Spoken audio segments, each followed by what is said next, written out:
সারা বছর কি তোমরা দাঁত হাজা চুলকুনিতে কষ্ট পাচ্ছ? অনেক রকম ক্রিম বা ওষুধ ব্যবহার করেছো, তারপরেও সেই রোগটা তোমাদের নিরাময় হয়নি। আজ এমন একটা রেমেডি বলবো যেটা ব্যবহার করা মাত্রই তোমাদের দাঁত হাজা চুলকুনি সমস্ত দূর হয়ে যাবে।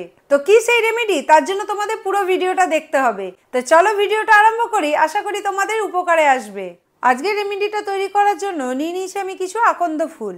এই ফুল সাধারণত আমরা শিব পুজোর ক্ষেত্রে ব্যবহার করে থাকি, কিন্তু এই ফুলের অনেক ঔষধি গুণাগুণও আছে যেটা আমাদের অনেকেরই অজানা।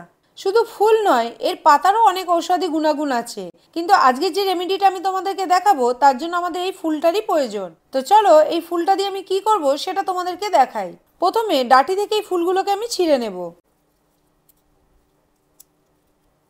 আকন্দের ফুল হোক বা কুঁড়ি, তোমরা যেটাই হাতের কাছে পাবে সেটা নিয়ে তোমরা এই রেমেডিটা তৈরি করতে পারো, কারণ এই দুটোরই গুণাগুণ একই। কথা বলতে বলতে দেখো সব ফুলগুলোই ছিঁড়ে নিয়েছি। এবার এই ডাঁটিগুলো আমি আলাদা করে দেব। নিয়ে নিয়েছি একটা হামল দিস্তা, এর মধ্যে আমি অল্প অল্প ফুল দেবো আর এটা থেতো করতে থাকবো। তোমাদের হাতের কাছে যদি হামল দিস্তা না থাকে তাহলে তোমরা শিলনোড়াতেও থেতো করে নিতে পারো। তো সব ফুলগুলো আমি থেতো করে নিয়েছি, এবার একটা বাটিতে ঢেলে নেব। এবার এর মধ্যে আমি দুটো জিনিস মিশিয়ে দেব। এবার দিয়ে দেবো হাফ চামচ হলুদ। হলুদ হচ্ছে অ্যান্টিসেপটিক, যেটা দাঁত হাজা চুলকুনিতে খুবই উপকারী।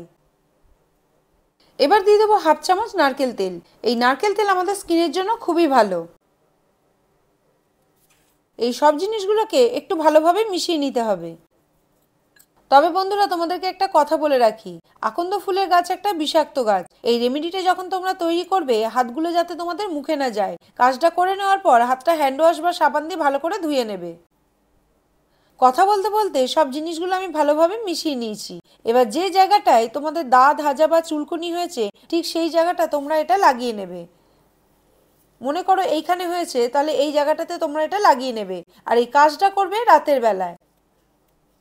এরকম ভাবে লাগিয়ে নেবে। এই ফুলটাকে লাগাবার আর দরকার নেই, কারণ এর মধ্যে যে রসটা আছে সেটা আমাদের স্কিনে চলে যাবে আর এটাতেই রোগের উপশম হবে।